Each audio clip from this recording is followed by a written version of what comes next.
Abantika daily ব্লগে তোমাদের সবাইকে স্বাগত। আজকে দেখো কি সুন্দর ঝড় হচ্ছে, কিন্তু খুব বেশি ঝড় হয়নি বলে ভালো লাগছে। বৃষ্টি হয়েছে, সেটাও খুবই সামান্য। এই ঝড় আর বৃষ্টিটা খুবই সুন্দর ছিল, কোনো রকম ক্ষয়ক্ষতি হয়নি আমাদের এখানে। আর বৃষ্টিটাও খুব সামান্য পড়েছে। পুরো পরিবেশটা বেশ, আবহাওয়াটা ঠান্ডা হয়ে গেছে। এতদিন গরমের পরে যেন গাছগুলো প্রাণ পেল, আর আমরা তো অবশ্যই। তো আজকে বিকেলবেলাটা হালকা বৃষ্টি হচ্ছিল আর হাওয়া দিচ্ছিল, তো ওই জন্য ক্যামেরাবন্দি করার জন্য চলে এসেছি ছাদের উপরে। ছাদের গাছগুলো কি সুন্দর, সবগুলো নেতিয়ে গেছে যেন কেমন যেন ঝড়ে, কিন্তু তবুও যেন তারা প্রাণ ফিরে পেল।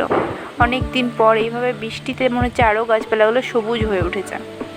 তো তোমাদের কার কোন দিকে কেমন রেমালের প্রভাব পড়েছে কমেন্টের মাধ্যমে জানিও। আর সবাই ভালো থেকো, সাবধানে থেকো। এখনও প্রভাবটা কাটিয়ে ওঠেনি, তাই সবাই ভালো থেকো, সাবধানে থেকো। টাটা।